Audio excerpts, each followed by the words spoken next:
Ho ho! Tomorrow, Real Madrid play the Spanish Super Cup final against Barcelona. How do you feel the team is doing? How is Real Madrid? And how are the players carrying knocks? Good morning, everyone. Obviously, we have the opportunity to play the final, and it's a special match. When we looked at the calendar and saw the Super Cup ahead, we wanted to be here. We still have to wait for this afternoon's training session, but tomorrow, the footballing aspect and the emotional aspect will both be very important. It's a final. You have to know how to compete in it in order to win it, and we are ready for tomorrow. After the win against Atletico Madrid, you announced that Mbappe would be available. He arrived yesterday. I'd like to ask how he's doing, whether he's fit to start, whether there's any risk involved, or even whether he could play with pain management. Could you clarify Kylian's situation? He is much better. Before the Super Cup started, the idea was that he would be just about ready for the Atletico match, so we decided not to rush things, keeping in mind that if we reached the final, we would then assess his condition based on his feelings. We are now in the final. He flew in yesterday and will train with the team this afternoon. Then we'll have all the information to evaluate things together and decide whether he's ready to start or to play fewer minutes. There were only 24 hours between the two semi-finals. Considering how the team is, how much do you think those extra 24 hours influenced the final? Obviously, with a bit more time, you have more time to recover, but that's how the draw went. We played the second semi-final, and we can't change that. Now we have to use the time we have in the best possible way, individually and collectively, to be as efficient as possible and prepare for a final against a very demanding team. As I said before, there's the footballing aspect, the mental and emotional aspects, and the different moments the match can have. And we have to prepare as well as we can.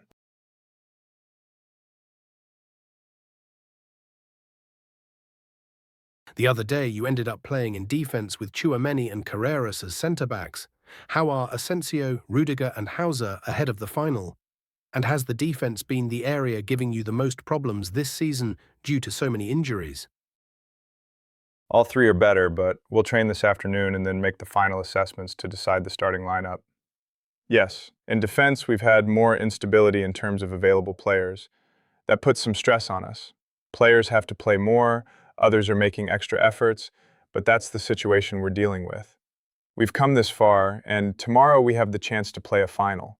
I'm sure that often the desire and motivation of an opportunity like this reduce any discomfort, and the energy will be good. There's a general feeling that Barcelona are the favourites for the final, not Real Madrid. It's unusual to see Real Madrid reach a final without being considered favourites. Do you feel that perception inside the dressing room, or do you think it's artificial? It's a football match, it's a final, and anything can happen. We're focused on what we can do, how we need to set up, and how we need to play tomorrow's match. I'd like to ask again about Mbappe. Given that it's January, do you think it's worth taking a risk, even to the point of using pain management? It's a decision we have to take together, the coaching staff, the player, and the medical team. You always have to measure the risk, understand the moment we're in and what's at stake, and then take responsibility for the decisions we make. But we're not reckless when it comes to decision making. The other day, Simeone spoke about managing Julian Alvarez's difficult moment. I'd like to ask how you are managing Vinicius's situation. He's not at his best level. Are you someone who talks to the player, stays close to him, encourages him, or do you prefer to give him freedom? Every player is different and every moment is different. You have to have emotional intelligence to know how to approach each situation. Vinny is emotional. You have to connect with him, stay close to him. His teammates do that very well, and so do all of us around him, including the coaching staff. These are moments, and he will return to his high level, enjoy himself again, and be decisive. Tomorrow, we need Vinny no matter what. Thursday's match had incredible support for Real. How does it compare with Bernabeu? Is it almost like a home game for you? Saudi fans seem to be hugely behind your team. Yeah, it was fantastic to feel that almost the whole stadium was supporting us. But that's the great thing about Real Madrid. All over the world, wherever you go, you have this support. It's such the biggest club in the world, and it was great. And we are thankful for that. And now we would love to feel that tomorrow again, to celebrate with them. The only Clásico you've coached with Real Madrid ended in a win at the Bernabeu. You used a 4-4-2 system, which many considered the most solid version of the team. Is that the formula to beat a team like Barcelona? Clásicos are said to have a life of their own, but is that what you're looking to repeat? The answer is similar to what I said before the Atletico match. The game at the Metropolitano wasn't a reference, but we didn't forget it. The match at the Bernabeu isn't a reference either, but we don't forget it. Tomorrow, the context and the moment may be different, but there are things we must do against any opponent, how we use the ball and how we defend together. Those things are essential. Tomorrow will be a match with moments for everything, and we need to be convinced of what we're doing. With the right organization and energy will be very important. After the match against Atletico, the last 10 to 15 minutes showed a very tired team. Moving from 5 degrees Celsius in Madrid to 25 to 30 degrees Celsius here isn't easy. At this stage of the season, mid-January, after 6 months of competition, how do you see the team physically? Are they where you want them to be? And has anyone at the club suggested adding Antonio Pintus to your coaching staff for physical preparation? No, we don't plan the season around peaks or dips in form. We aim to be at an optimal physical level throughout the entire season, because every phase is important. Injuries do affect load distribution, and some players in certain positions have to take on more stress, but the coaching staff and the medical department work together very closely. Antonio is part of that, along with other excellent professionals we have, and there is very good collaboration. In the last Clásico, you caused many problems for Pedri and Barcelona's midfield. Is limiting Pedri's influence a priority tomorrow? We know Barcelona well and they know us well. At this stage, there are no secrets.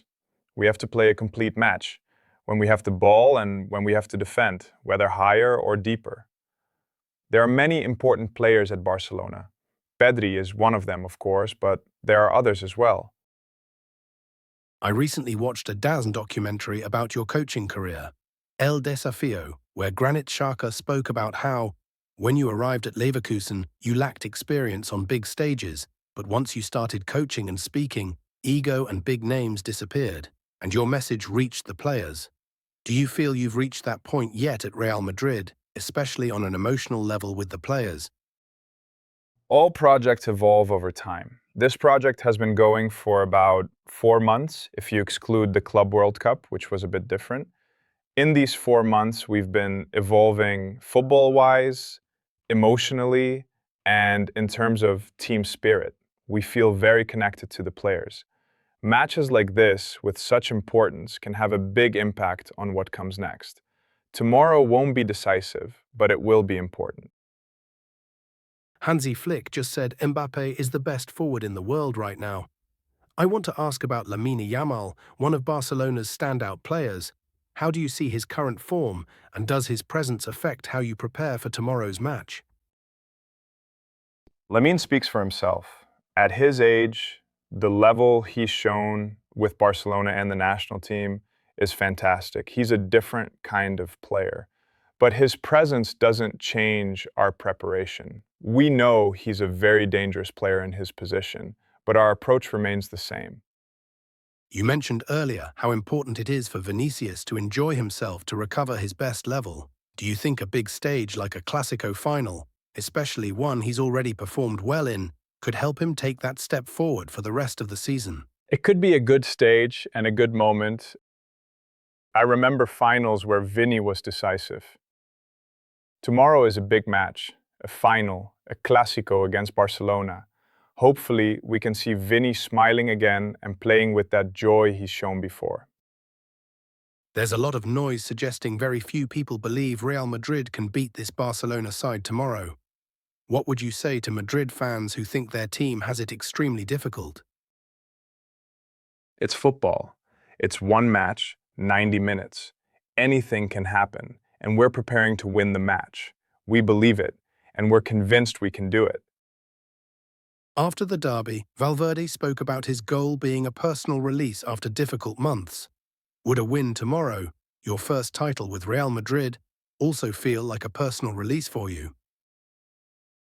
No, not at all. For me, it would be a shared joy with everyone, with all the Madrid fans. I don't see it as a personal release.